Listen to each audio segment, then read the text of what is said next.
Oh, hello, ladies and gentlemen, boys and girls. Just 1 week and 15 minutes late. We finally made it back on. We are the NFL Around the UK on SportsMagUK. Although it is, as you may be aware, 2 out of 3 of us, unfortunately. Alex feeling a little under the weather and feeling like I think he's been traveling halfway around the world, halfway around the Northern Hemisphere and spending the last few days talking to everybody asunder, and he's got no voice left. So I hope you're feeling well. Mate, you can't join us tonight, and we can totally understand that. I'm sure Matty and I will bumble through somehow. Oh yeah, no, that sounds like the kind of thing we do pretty well, to be honest. We'll figure something out. We'll have a chat. We'll see how it goes. We'll have a chat, and we'll wing it and see where we go. And eventually, we'll get round to talking about some sort of football idea. Something, yeah. At some point, because that's what we're all about. I suppose we're going to dive right into week 1/2. I know you had you have a nice holiday, by the way. I didn't even ask you the other day, how was your holiday and your break? Yeah, just everything else was a bit mental. I know it was a bit of a mental day on Sunday, which I'm sure we'll get to in a minute. Yeah, I had a very nice bit of time away, mate. How about you? Did you have a good time away? Glorious time away, went up to Scotland. Lovely part of the world, lovely part of the country. Anyone who wants to visit the UK should always take a bit of a time out and go up to spend a few days up in the Highlands of Scotland. It was glorious. The dogs loved it. I loved it. Came back refreshed. But then threw ourselves into Sunday, which, as we say, we'll get to in a minute, which was pretty mad. Mad day for UK fans of a specific organisation, shall we say.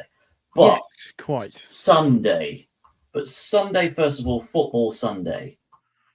First of all, a number of, shall we say, big teams. I don't want to call them big teams, but I suppose we should in a terminology. Favourite teams that weren't expecting to lose, and quite a few of them. It was a bit of I just feel disaster Sunday, wasn't it? I just feel like every single result that was getting reeled off this week just sounded wrong. Like it just seemed like very Madden simulation-y, and it just has that one week you're like that is it was just gone right. I mean, like the preview show, it said the Panthers were making it to like the final 4, like only just missing out on the Super Bowl. So it felt like a very that weekend. I mean, where are we? I mean, the Chargers won. That's pretty mad. But no, the Chargers were playing the Panthers. Sorry. Quantify that. The Seahawks, I think the interesting. I mean, the Seahawks, yes, they won, but in overtime against the Patriots. Yeah, the Patriots. We were high on the Patriots at the beginning. Patriots might be a bit sneaky, They might. I mean, sneaky hard to beat. I wouldn't say they're sneaky good. I think I just think they're a tough team. Yeah, I think so. Yeah. That's interesting. Obviously, the Vikings beat the Niners. We all know this by now. The Saints didn't just beat the Cowboys. I have no idea what happened in Dallas. That was I haven't seen it, but quite a result. Holy cow! That is a beatdown. 44-19. Yes. Wow. I just feel like every time you looked at the score, it just kept going up. And I feel like as I was watching the scoreboard, I was like, there's going to be a point here where the Cowboys are going to stop this and they're going to come back. Okay, we start playing now, boys. Come on. Wow. It just never came. It just kept going. Didn't happen. The Minshew magic in Las Vegas. Minshew is back. I mean, the Raiders beating the Ravens, putting the Ravens at 0-2 now. It's like, woof. That's a biggie. Tough start for the Ravens. I mean, that was how crazy Sunday was. You didn't even see that result come off. I remember telling you on the car journey back, and you were like, "What do you mean the Raiders have won? The Raiders? What's going on?" I mean, yeah, it's just, and there's so many out there. I think the biggest one from an NFC West perspective, the Cardinals put a beating on the Rams. They did. I know the Rams are very like the Rams are banged up, beaten up, and like there's some like asterisk to that, but the Cardinals, Kyler Murray looked pretty. Kyler Murray was playing Madden in real life. Yeah, he was some of the things that I saw, some of the highlights. He was just Madden-esque spins, jumps, just making people miss left, right, and center. It was some of the absolute bombs he was throwing as well. Like my God! And I guess welcome to the league, Marvin Harrison Jr., who apparently can't get open and doesn't have any speed and. They looked like he was a bust week 1. I think he was player of the week by half time, by the sounds of what I've, some of the news I've picked up on. So he was never. I never had I never had a doubt that he was going to be a good player, but to turn up in the first divisional game and absolutely lights out, take the Rams apart. Wow. Well, I know there was like a little bit of like mild drama, wasn't there? Because there's that quote from Kylo when he's saying like, "It's not my responsibility to give the rookie the ball. Like if he's not doing what I need him to," and it's like, okay, well that's like I get your point, but also okay, that's not that's not maybe an idea. I mean, it kind of is your job to get him the ball. Yeah. But I think they've quite firmly put that to bed. Like that feels like everything in Arizona is feeling fairly hunky dory. That's yeah, absolutely. Nice. Everything seems pretty good. And speaking of things that are not feeling pretty good, I have to talk about the Eagles. Monday Night Football. Yes. Being up by 2 points. Mm-hmm. Being 6 seconds left or something on the clock, and they gave the ball back to the Falcons. The Falcons, I believe, I was reading it somewhere, they had a 0.07% chance of winning that game. Yeah, so they at 1 minute 54 left or something. So the Eagles were on top and were driving, right? And then I believe there was a play that went to Saquon Barkley that did not go. Basically what happened there is they were on 3rd and goal. They were on like the 7 or 8 yard line. They decided to do like a little dump off pass to the flat, obviously near enough, just like a handoff, just keep the clock running, don't whatever else, give it a second. If he gets in, no, it doesn't matter, we'll kick the field goal, we're pretty secure, we'll run the clock right down. Saquon decided to forget he was wearing green and thought he was wearing his New York Giants outfit and whiffed badly on the catch. I mean, the kind of whiff that you and I would do, kind of things, right? As a professional running back, you don't do that. That was one of those where the ball was coming here, he had his hands out, it was about to hit, and he turned and looked upfield. Cardinal sin of any sort of receiving, any sort of catching anything. Get the ball in your hands before you turn upfield, and he just whiffed it, but just dropped it. So obviously that stopped the clock. That suddenly gave the Falcons a minute and 45, a minute and 50 when they got the ball back after the field goal that they then obviously kicked. Mm-hmm. And Kirk Cousins, from what I hear, decided that in that one last drive, and what I've been reading is the Kirk Cousins who turned up in Minnesota last year when he absolutely rinsed the 49ers, he turned up for the last minute and 55 seconds of that game. Yeah. This perfect drive took them all the way down the field and scored and still left, I think, 40 seconds on the clock for the Eagles, who then... The Eagles had timeouts left as well, which is the weirdest thing. Eagles had timeouts left as well, yeah. Falcons just did it. They had no timeouts, they had nothing, and like you said, Kirk Cousins just out of nowhere. Because, make no mistake, the game was obviously pretty close, but it sounds like the Eagles should have had this one wrapped up and done, and this should not have even remotely been a possibility. I think I can't remember who said this, but I remember someone saying they kind of, them and the Ravens as well with the Raiders, they kind of did what the Chiefs did with teams. They kind of played with their food a little bit. But the Chiefs have a knack of knowing what to do and getting away with it. And other teams seem to try this, and then it seems to, bite them in the proverbial. It also felt like a very end of last year loss for the Eagles when obviously things got pretty ugly. And if you're just looking straight on paper at their last 9 games, the Eagles are now 2-7. Which is not ideal. Not ideal, yeah. I saw that as well. Yeah, after the end of last season, the beginning of this, 2-7 from who are a perennial playoff team. That is a bad run. Obviously, don't want to take too much credit, but the game that they played 9 games ago, or 10 games ago, that started off this 9-game streak was quite a beatdown at their place. I wonder who could that have been against? Who could have handed that one up? Possibly say, but we're all your scarf in the top corner of your screen. You might be a bit of a giveaway. Oh, nailed it! Almost nailed it. There is. Look at that. It was almost. It's interesting to see that the Eagles, they fell apart at the end of last year. They don't seem right. The offense isn't clicking. Obviously, we'll get onto the next segment. This is quite a segue into the next segment. AJ Brown is out on injured reserve as well. Their offense just seems not quite there after an easy run in week one. I think they got shown up a little bit. Not yet. But again, most teams will be week 2 season, Some teams, however, must be already looking at going, this is either going to be a very long season or it is only week 2, but things are already red flagging. A couple of teams are already 0-2 that shouldn't be. Rams, Ravens are a couple. There's a couple of teams that must already be thinking, ooh, is it going to be one of those years?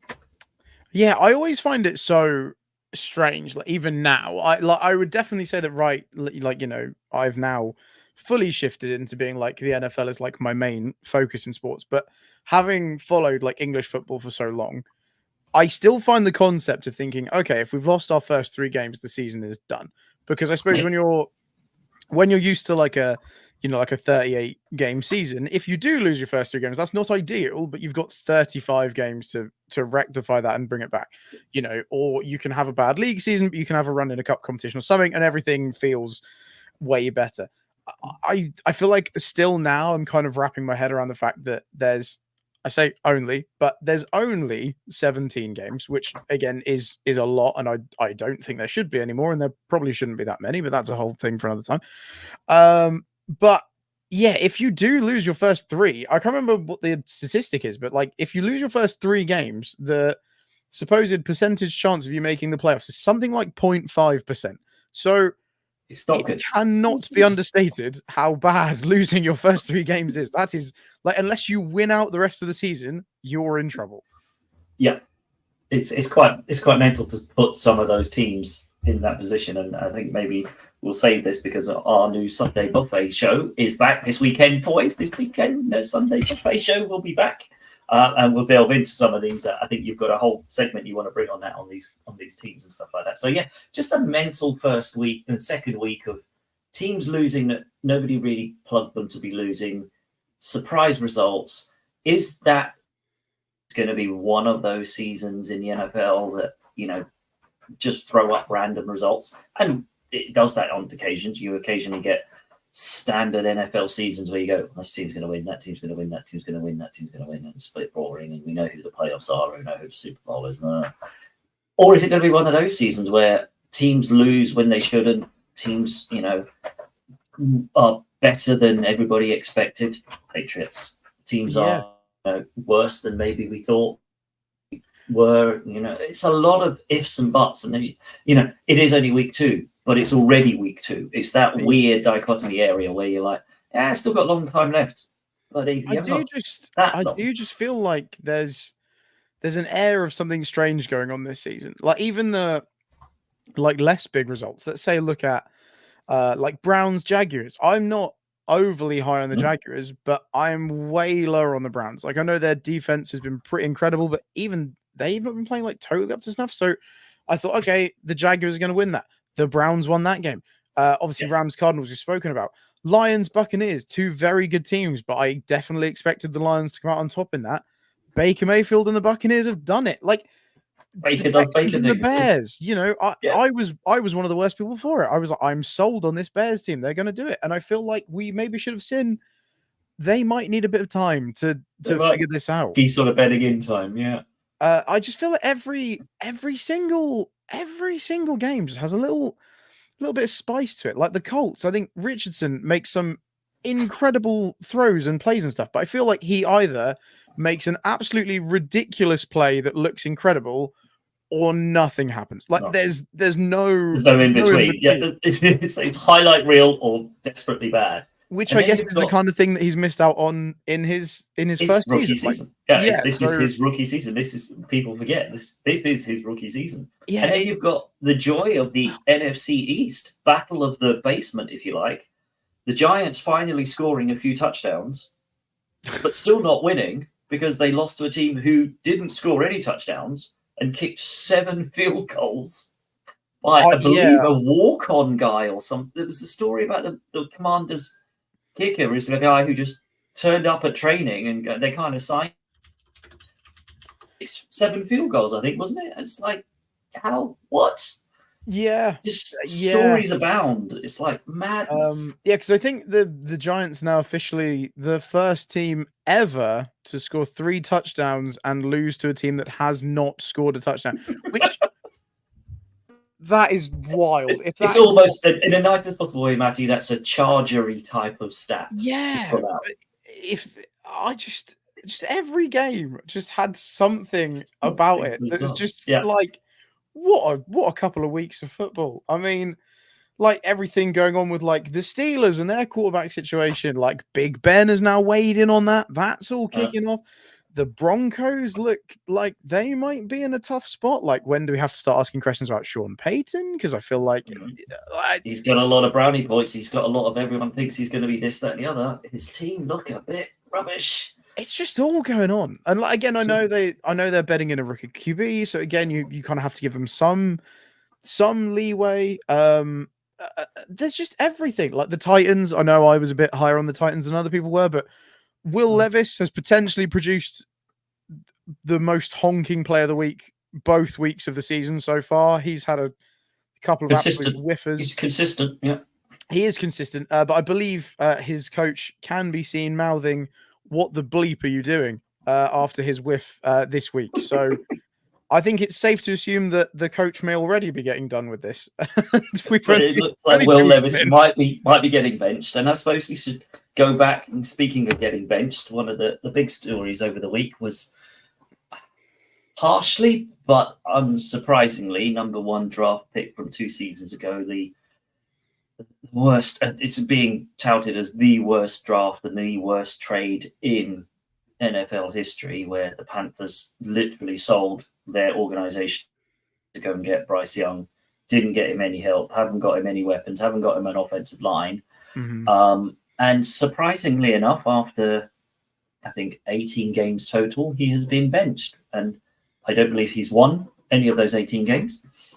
Or if he has, I think Andy Dalton was the only one who won a game last season when he was injured, when I think Bryce Young was injured. So, the Panthers are a shockingly poorly run organization who sold the franchise to get this QB, and it's worse already when you look at what they sold and who the other people got, because I think it shows that the Bears got Caleb Williams and Ramadan. It's a horrendous trade, but it's not just that one has been horrendous. They let CMC go for, in effect, pittance, and then they also let Brian Burns go almost like for nothing. So they've sold, lots of their massive star players. They've got this poor young confidence must be absolutely shattered because he got thrown into a horrendous situation, a horrendous team that was just poor, just not NFL standard, probably not even FBS standard if you're looking at it from a college perspective. And he's just been absolutely lambasted and has become, I believe, the quarterback who is benched earliest from a first-round pick. And I feel for the kid, quite frankly, because he went into a horrendous situation, made I suppose possibly worse by how good a situation the number 2 draft pick of that year has gone into, and how well CJ Stroud is doing. I think Bryce Young is being unfairly, I suppose, compared against the two, going, oh, look how well CJ Stroud's playing. Why is Bryce Young not doing that? And then you go, look at the Texans. Look how well stable, look how well run an organization that is. Look at the Panthers, who have, I think I saw something quite funny on Twitter, which is always a place of good fun, and nothing bad ever happens on Twitter. But for people saying that they don't think that Bryce Young is good enough, because again, I'm fully aware that I'm my knowledge on like college football is not fantastic, but there's obviously a reason this kid was picked number 1, right? There's obviously a reason he was held in the same regard as people like CJ Stroud and stuff. You just have to look at quarterbacks such as Sam Darnold, who is now somewhere where he's being coached properly. And again, supported. We know from unfortunate personal experience, when he's in a good team with things built around him, good functional quarterback. Good functional quarterback. Baker Mayfield, I believe, was also in Carolina for a bit, wasn't he? Before he went to Los Angeles. He was at Cleveland, Carolina, and now went to. Then he went to LA for a bit. He's bounced around a bit. Yeah, but again, Baker Mayfield, when he was in Carolina, looked absolutely hopeless. And now that he's with a stable organization that has things built around for him, wow, look at what a good quarterback Baker Mayfield is. Coincidence? I don't think so. This organization clearly has a habit of doing this. I feel like being the number 1 draft pick is such a weird thing, because obviously it's brilliant, fantastic. You get to be the number 1 pick in the draft, but get a lot of money signing bonuses as well. Yeah. It probably means you're going somewhere that's not going to be very good, which is then probably such a strange thing, right? If you're the number 1 pick, you've probably won a lot in college. So going from that to the Panthers, that's a tough adjustment for anyone to make. Like, yeah, the worst thing is being the number 1 pick. It doesn't necessarily mean you're the best player in the draft. It should, but usually it's number 1 pick is the best quarterback in the draft. Yeah. So it's what, if there was a couple of outstanding defensive ends and defensive linemen and stuff, the Panthers should have gone, look, we need help all across the board here. We should, get some offensive linemen in and look down the line, whatever. But he went and went, this could be our savior. This one guy is going to be it. And it's like, you can't, as we've seen, as you just, highlighted, it doesn't work that way if you don't have all the other pieces around them. So yeah, if you have that many holes, you cannot just plug them with one guy. And like I get wanting to go for the big flashy, like, oh, we got the number 1 pick, we did this, but also, like we said, if you do not have the pieces around him to succeed, like, look at Caleb Williams. I genuinely have no doubt in my mind that I do think he's going to be a success. I just think he's obviously going through some growing pains right now, but look how much the Bears have done to fit Caleb Williams into this, and he's struggling. Like, the step up to the NFL is massive. So if you're going into an organization like the Panthers, which from everything I can tell under David Tepper just sounds like an absolute tire fire, and we've had 2 games of the season. The stadium is almost like already pretty empty. The fans are calling for him to sell the team. Like,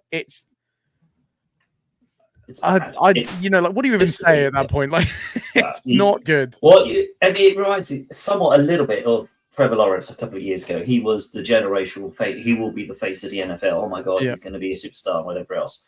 And then he walked into the Jacksonville under Urban Meyer, first year car crash. Absolute car crash wrapped in a tire fire. I'm going to use it was not good. Wrapped in a dumpster. It was like the worst thing scenario all over the place. So fortunately enough, they got some good coaching into Jacksonville and they've turned it around a bit. And Trevor Lawrence is starting to look like the QB that everyone thought he would be. They just have to remember that he might be a 4th-year QB.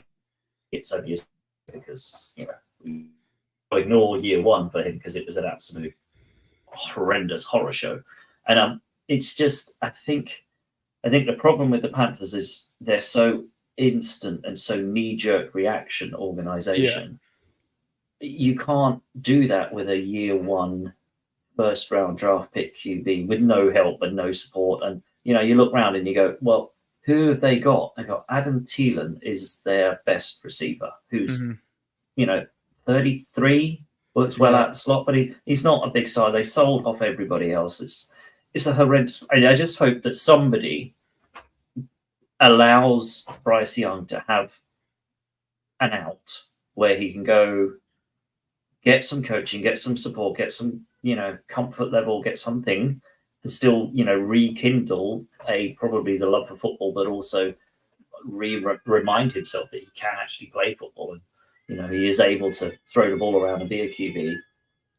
I'm hearing lots of talk about trade talks and people saying, "Oh, you should go to the Dolphins should throw in saying give them a 5th round." I have heard that throwing around. Yeah. Mike McDaniel's down there. I don't see that being the worst place for him to go to kind of rediscover a bit of love for football. It's a better, well, imagine going from what he is surrounded by to what he would be in Miami. Like, imagine being able to play with Tyreek Hill, Jalen Waddle, like the ridiculous amount of riches they have at the Dolphins. Because it would very much remind Bryce Young of his time at Alabama. Let's put it that way. He would feel much more comfortable there with better players all around him. It would be a salvation, I want to say, but whether or not they do it, and whether as a business decision for the Dolphins, it's up to them. But nice for the player, I think. But I think you've also got to look at things like, okay, realistically, is this Panthers situation going to get better in 1-2 years' time? And just looking at every single metric, the answer just seems to be like a resounding no. Like in terms of general roster, they've got like the second oldest team in the entire NFL, which if you're not doing well, but at least your team is really young, you can be like, okay, fine. They can develop. They can rebuild through the draft. It's not ideal, but they're all learning together, and hopefully one time it's just going to click.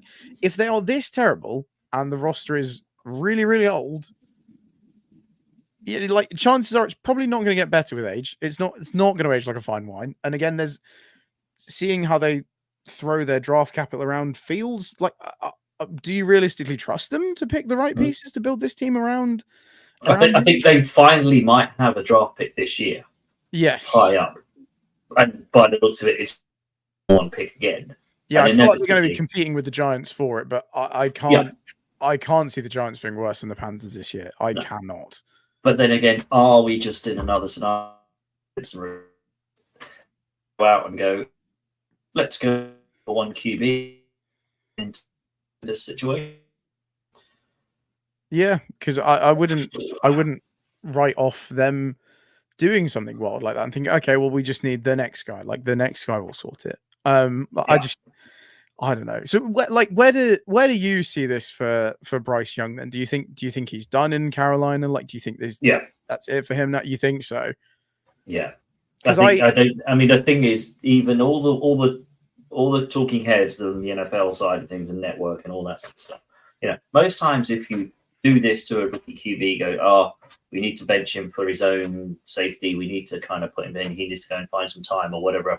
There's been nothing said, no positive spin put on it by anybody coming out of Carolina. It's all been like, this is it. This is what we made the decision. This is what we're doing. We're going forward. We've got a better chance with Andy Dalton. That's it. No, it'll be good for Bryce. We're going to look after him. None of that. I think the kid needs to get out of there and get out of there as sharp as possible. If anybody, I think that, and honestly, I think the Panthers will take whatever anybody throws at them right now.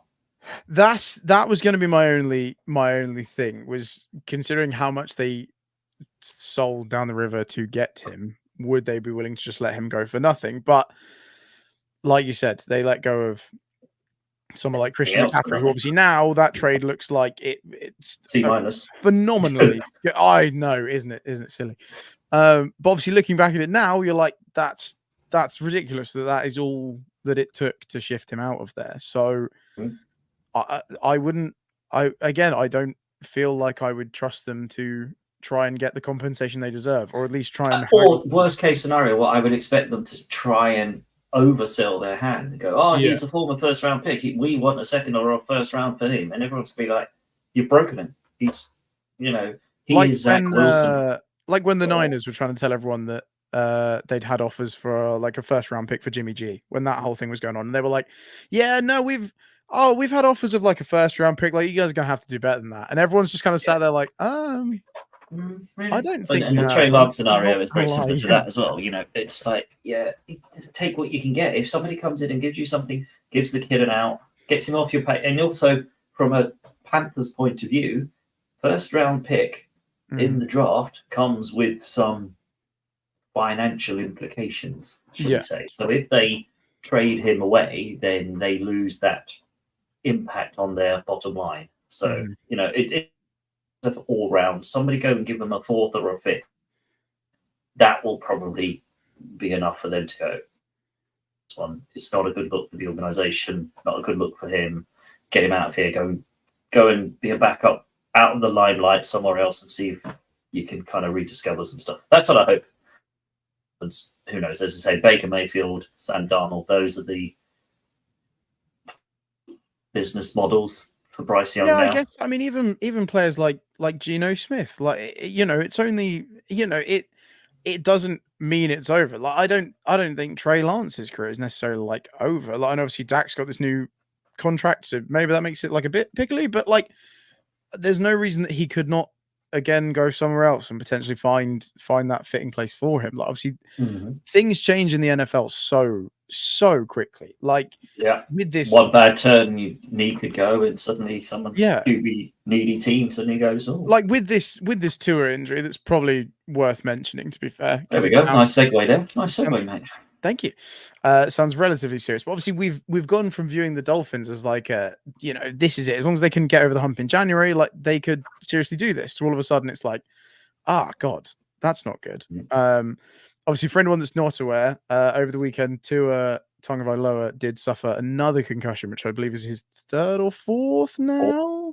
Fourth in the space of a year and a half or a season and a bit. God, Jesus.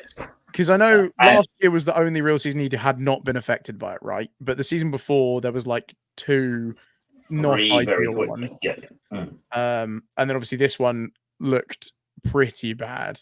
He's been placed. I think this one looked bad because it wasn't that big a hit. The tackle was not that. No.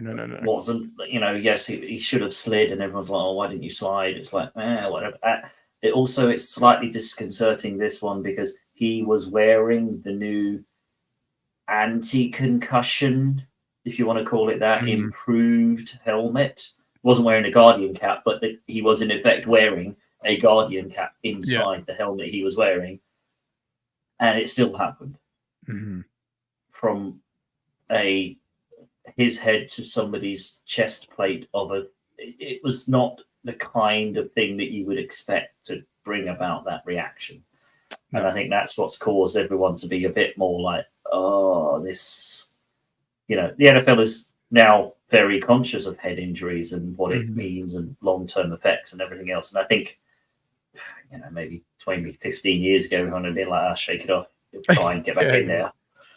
But we've seen what happens to players like that from 15, 20 years ago who have gone through that and who are now massively suffering with CTE and stuff. So it's slightly disconcerting that it's already happening to him. Yes, he's just got a new, you know, the flip side is, and you know, some of the other stories are, he's just got guaranteed money from the Miami Dolphins. He doesn't need to risk his future and his way of life by putting his uniform back on again. But you know, also hearing, does somebody need to make the decision for him as well? Because as a football player, he wants to get back out there, etc., etc. So it's interesting. Like you look at him, he's obviously a natural born competitor, right? Like anyone that makes it to the professional level of any sport is obviously a very highly competitive person. And even something like this, when maybe everything points to maybe that should be it, or at least that should be quite a serious consideration. Obviously, you know, your first instinct is going to be, I want to get back out there. I want to help my team. Again, just because I can't think of an NFL example off the top of my head, but again, English football, Luton Town, Tom Lockyer quite famously had cardiac arrest on the pitch at Wembley to get promoted into the Premier League. And when he woke up in hospital, his first thought was like, oh, how's everyone doing? Like, I want to get back out there. Of course he does. You know, these are natural born competitors. This is what they do. This is what they spent their whole life training to do. But at what point, you know, does that decision have to be taken out of his hands? Because that's scary. Obviously, I have no affiliation to the Dolphins or anything at all. But watching him go down and watching his body react like that is genuinely it's quite shaking. Like it's not good. It's scary. Like that's a person, you know. That's one of those moments when all of a sudden these people aren't like big superstars that you could never aspire to be like. That is just a human being, and it needs somebody to take care of it, really quickly in a hurry. And you know, as I say, it was a nice segue into what is a horrible sort of segment that we need to talk about. But it does seem that, and this is weird. And I was talking about just before diving in, how many players are injured and how big effect it's having. And it's like, actually, Is it that big a deal? Is it that big news? Does this happen every year and we just forget about it during the off season, and then it comes back and then something goes, oh my God, there's so many injuries. And it's like, it probably does. Feel again, like everyone's getting injuries at key moments to key players, I suppose. And I suppose that's the thing. From a Niners perspective, we've got CMC who's gone to IR. So how bad that injury must have been to suddenly now be on IR for at least 4 weeks. Devo's missing for a good couple of weeks with a calf strain. AJ Brown from the Eagles is out. I think it's a hamstring for AJ Brown. I can't quite. I know. And then you look at the Rams. We just talked about the Rams getting pummeled and having been beaten up, but they have both Cooper Kupp and Puka Nacua, I think, are on IR now. Or at least they're both in IR. Oof.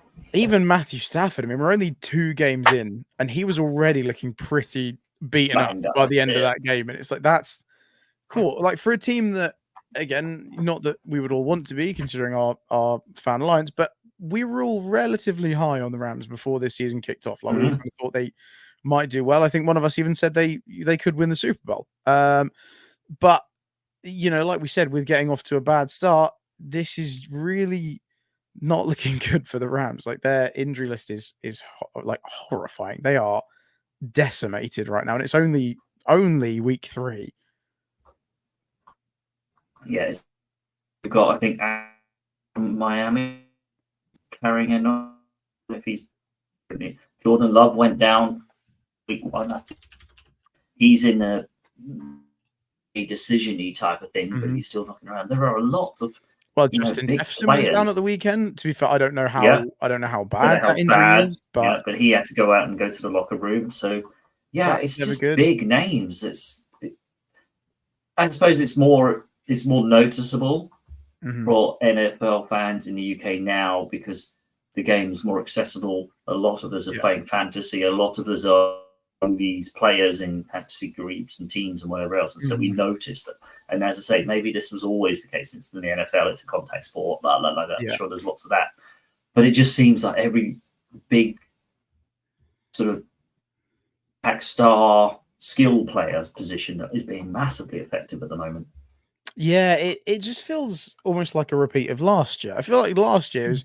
Well, no, last year there was a lot of injuries, but I just feel like it was all quarterbacks. I feel like all of it was a quarterback. It was the year of backup quarterbacks last year, wasn't it? Yeah, all QBs were going down last year, but it just it is devastating. I feel like, right, especially when when some teams maybe have like that star guy, and you think, okay, cool, as long as we've got them, it's going to be fine. Like.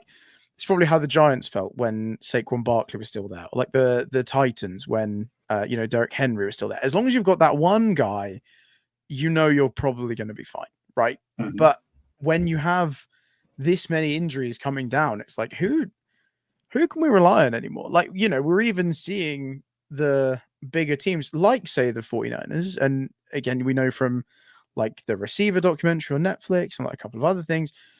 Even teams as ridiculously versatile as that may still have that one key piece that's just a little bit more important than the rest, right? So, like, when CMC went down, it was worrying, but Jordan Mason kind of stepped in. And it didn't seem like a big miss, of course it was, but he was still very serviceable, was doing, was and is still doing a good job in that position. But for me, when on Sunday I saw Deebo go down, all of a sudden it's like, okay, that's not good. Obviously, Ayuk is not firing on all cylinders right now. So when all of a sudden that happens, you're like, see, there's a bigger worry for me. And it just seems to be affecting like every team. I don't really know. I don't think the team's been gone. Chiefs, like, there's just so many injuries. Pacheco's broken his leg. Oh yeah, gosh, yeah, he's out for a couple of months at least. He's out for at least a couple of months, and it is just as you say, it's not. Sometimes you hear it's like the NFL, it's like that team's got an injury and that team's an injury, and you kind of go, it's not that affecting because that team was never going to be in and thereabouts. Half the Giants team, for example, would go down injured and it wouldn't make that much of a difference. But now you're suddenly talking about, Pacheco and CMC, and some of these are big name teams that you expect to be pushing at the top end. And are these injuries going to have that sort of? It does mix up the NFL season. It does mix up some results because we've already seen it in week 2. Yeah, does that add to the chaos? Are we just going to have like a really random Super Bowl this year that nobody expects. Like, how chaotic does this season get? I mean, I'm gonna. We're here for it. We're here for it. By the way, a little bit spicy. Mainly, I'm a bit disappointed that Alec could make it because I was ready to come after both of you, and I'm fully aware that it might be a bit early because we've only had 2 weeks. But there's a reason I wore this Buffalo Bills hat. I am so high on the Bills right now. I like, everyone thought they were going to stink, and I was like, no, they're going to win the division. Guilty. I thought they would stink. I absolutely stand by my. Although to be fair, that division is a bit topsy turvy. The Patriots are second right now, which absolutely nobody saw coming. And if you say you saw it coming, you are lying. You're lying. We need to prove that that's the case if you say that. But yeah, I think what the Bills are doing is crazy. Like, again, I'm not going to get too carried away, but we knew the Chargers would look better under Harbaugh, but they're looking pretty good. They're looking pretty pragmatic. They're looking sensible. They're looking like a good team. The Steelers are somehow 2-0. Like, what is going on there? Like, the Commanders are top of the NFC East. My prediction of the NFC East doesn't look that stupid at the moment, which is ridiculous. Seahawks top of the division. Vikings are 2-0. The Saints are 2-0 and look good. Like, what is going on? It is, isn't it? Yeah, it's still only week 2, but yes, true. This is why we love the damn thing. It's just absolutely insane. Oh, it's so good. It's the most ridiculous sport in the world. I love it. It's so good. So good. Right. So we've touched on the subject. We've kind of skirted it. As an NFL UK show, we do like to shout out the UK fan bases, the fan bases that are doing a little bit more and a little bit extra. This week has been one hell of a week for one particular franchise and one particular fan base. Boy, has it. What a week these guys have had. And I are both kind of already intimated, and if you've watched, kind of know where our hearts lie and our allegiances are. So we are both 49ers fans, and this week the 49er faithful UK have had some week. So Sunday was the first official of the season. Sorry, just put that around. The official watch party in London at Goldwood Bar, one of the NFL partner bars. And the organisation of the 49ers flew over recent inductee to the 49ers Hall of Fame, third running back who's third on all-time running back list of 1,600 something yards, 16,000 yards. Mr. Frank Gore turned up to a UK watch party with the 49er faithful UK. Which is pretty mental, Matty. Not just anybody, not just some random guy. Which not that like I wouldn't have accepted like a random guy. Like if you're telling me you played for the 49ers, cool. I'm wicked. That's wicked. Frank freaking Gore. What? Excuse me. Like we were both in the same building as Frank Gore. What the hell? That's wild. It's an absolutely wild scenario. At the 49ers UK. An amazing evening was had. Frank was there. There was some back and forths. Frank was. There's been some grumbles in the group. Totally understand because blessed last year with Joe Staley being a bit of a party animal in the middle of the group. But Frank Gore turning up was quite something for that group, and I must admit, for myself, personally, was quite awesome.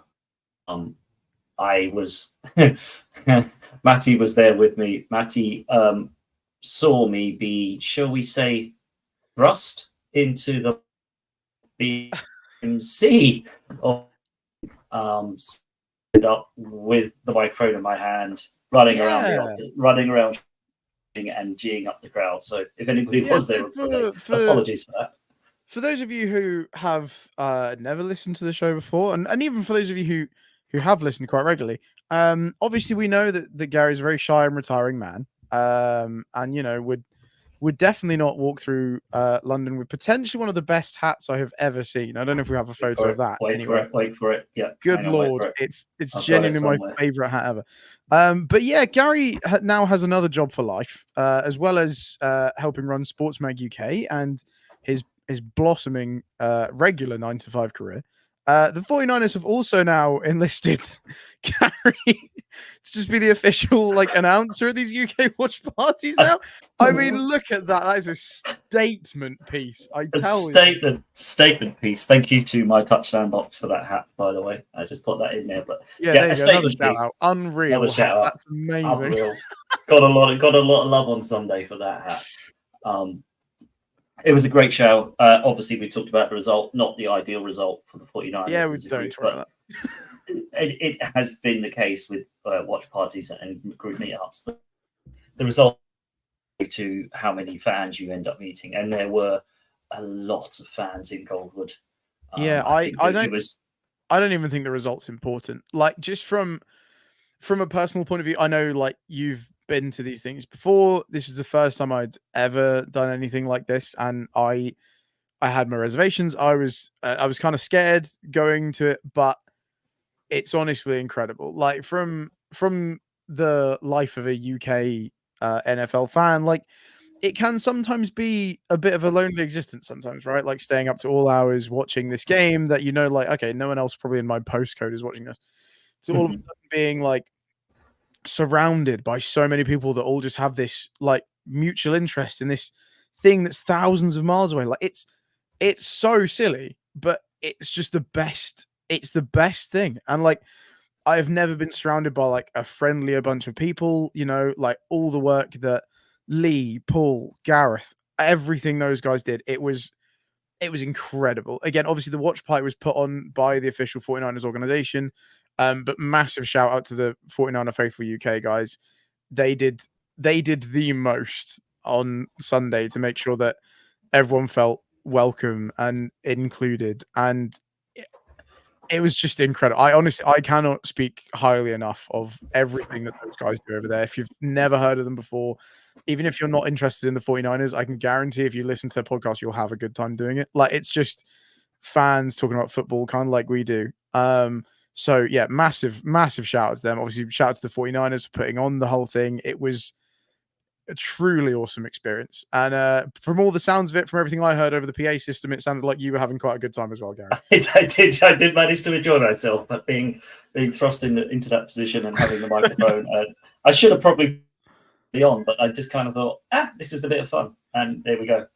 So that day, and we thought it was going to be a highlight for their week, and it seemed like it would have been for a number of them.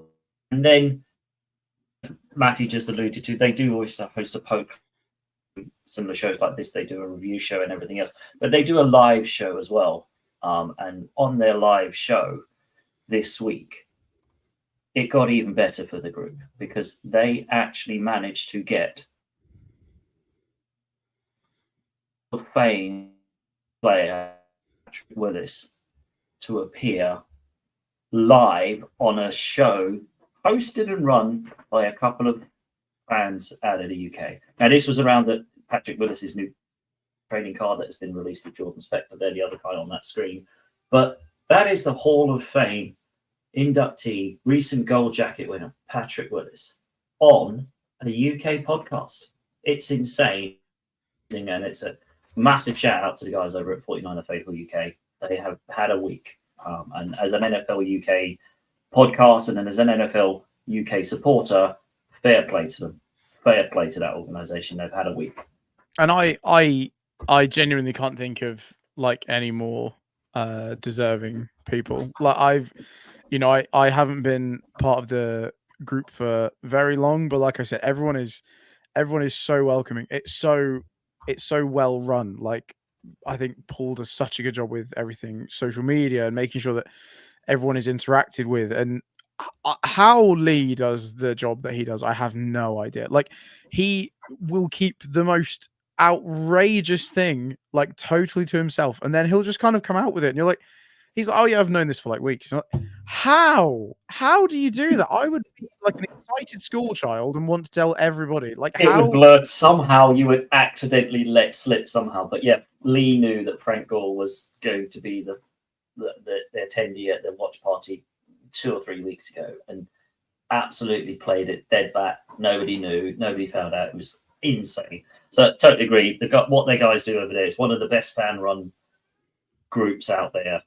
If you're a fan of football, don't have to be 49ers, and you want to come and check out a fan-run group on Facebook where you can talk football and have good chats, go and find out.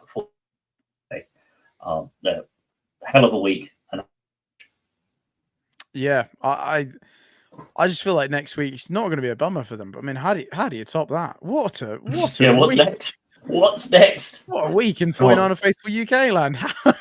How does it get better than that? No, yeah, I'm happy for them. It's they really do deserve it. They really do. Marvelous. That was that one. Right. So Sunday's coming, and as the speed properly, and hopefully we're as a podcast team getting up to speed properly as well. Honest, because why would we an NFL podcast and all go on holiday at the beginning of the season? Yeah, I'm not gonna lie. I really thought, at least I'll be there for it. And then as it was getting closer, I was like, wait, no, I'm also. You're also on. Brilliant. But that sums us up in a nutshell. So we are planning on normally are around here. Yeah, that's pretty standard. Pretty much. So we will be bringing back the Sunday buffet. Are we calling it this year? Yeah, it's Sunday buffet ? Maybe Miles rebranding. Sunday lunch, something. Sunday. Well, something's happening on Sunday. Something's happening on Sunday. Matty and I, and hopefully Alec, will be back on your screens on Sunday, talking all things football, previewing the shows, previewing the football that is coming on Sunday and Monday. Which leaves us only one thing to talk about, Matty, which is it's Thursday night.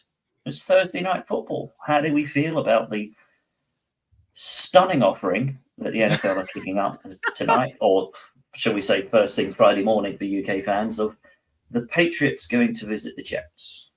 Yeah, I think this is a bit of an exciting one, because I'm very interested in Aaron Rodgers, which makes a change because normally. I don't know if it's just a me thing. I just cannot take to this guy at all. I'm really trying. I get he's very talented, not taking anything away from that, but he's a character. Let's put it that way.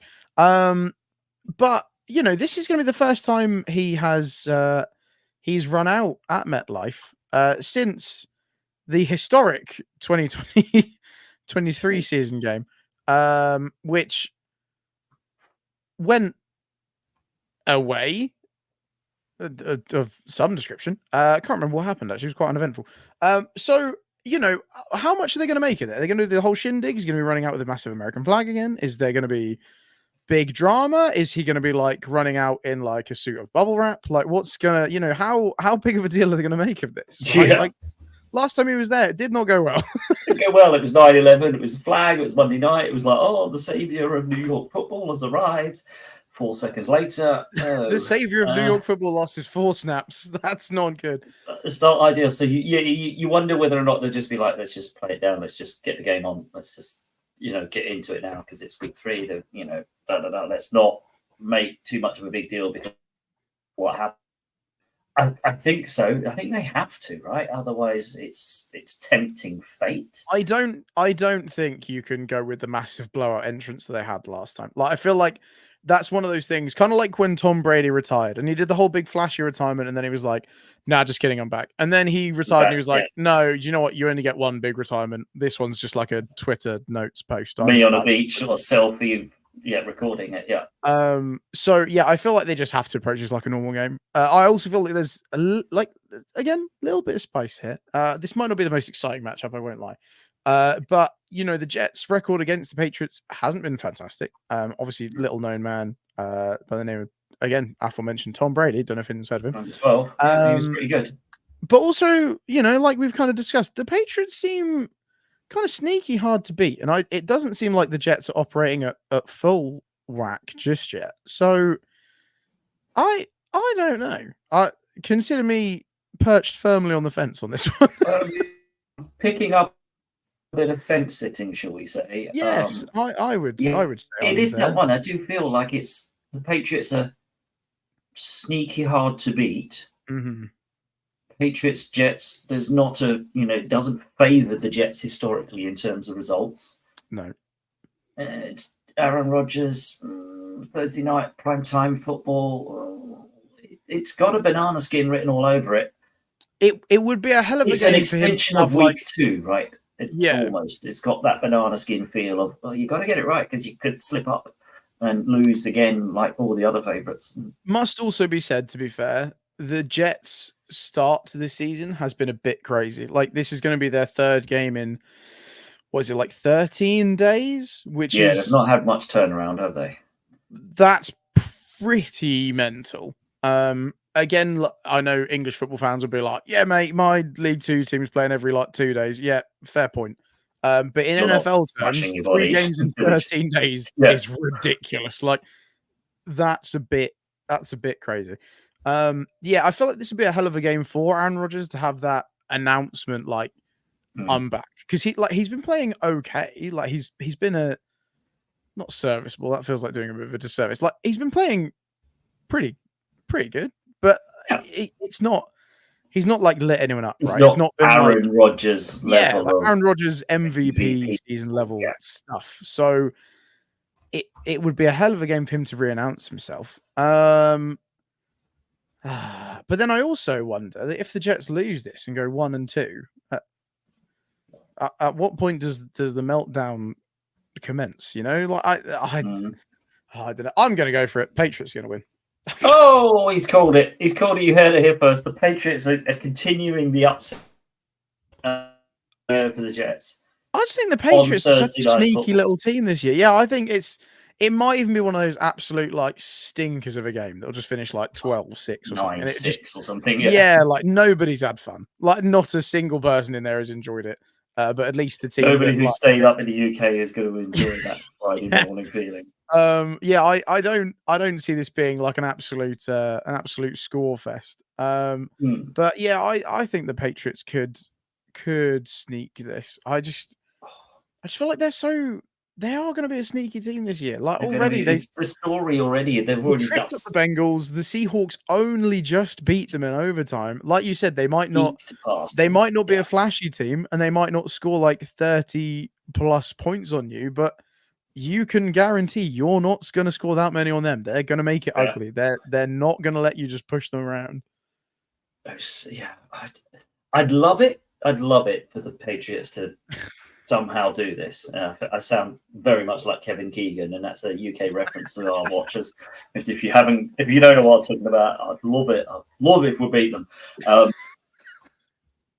Gone down a rabbit hole there completely. It does have that feel to it though, and as you say, it might be a 15-12 ball fest for those of you who stay up and watch it. I'm not going to be one of them, but I wouldn't be surprised to log in the morning NFL.com that the Patriots won it with a walk-off field goal, as you say, 18-15 or something really dull after a misfiring game where neither offense managed to do anything. Both defenses were on top, and it just came down to kicking game.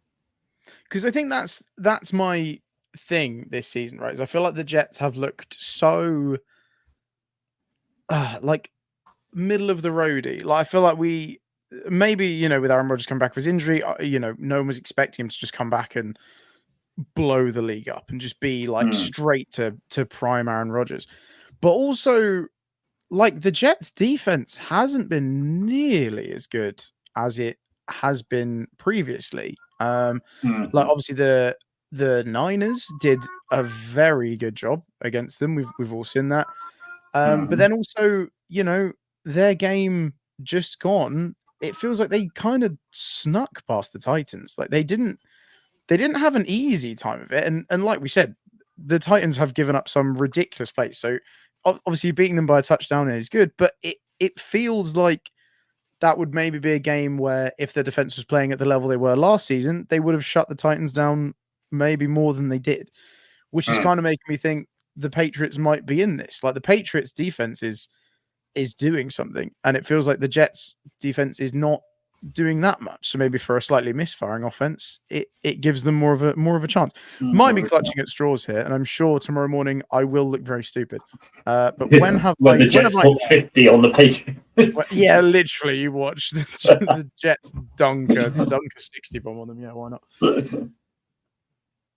Could happen, but that's the wonder of the NFL this season. It could be a 50 burger by the Jets, or it could, as we say, be a 9-6 arm wrestle. It'd be the worst game of football you've ever watched. Yeah, it could be. Like who knows? The Patriots could be 2-1 and leading their division. Yeah, after everyone absolutely wrote them off, me included. I can't even be like, this is a Buffalo Bills moment. No way. I we think all the Patriots could have rubbish. sneaky been worse than the Panthers, but boy, the Patriots potentially be cooking.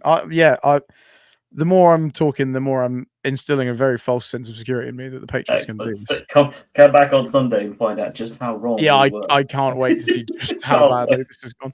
Badly, we got this right, Matty. Somehow we've managed to get to an hour. See, we knew we'd do it. We knew we'd do it. There'd be no problems. Who needs Alec? No, who needs Alec? No. We do. We desperately do. We nailed it. We nailed it. We didn't have a structure. We didn't have an agenda. We didn't have We didn't also, to be honest, we didn't have these special sound effects. And we didn't have Mr. Voiceover Man. That's where it went wrong. We did not have Mr. Voiceover, and that's really what we've missed. Not Alex. Hopefully, we will be back on Sunday. There'll be a bit more structure. We'll have some actual proper segments rather than just trying to be like, okay, we've missed like 2 weeks. It's just the verbal diarrhea. But we made it. We made it. We made it to the end of the show, and if you have made it here with us, well done. Good effort. Good effort. Fair play to you guys. And we will be back on Sunday with the NFL Around the UK show. Sunday, some food of some description that to be determined. Until Sunday, boys. Thanks very much for watching. Take it easy. See you later.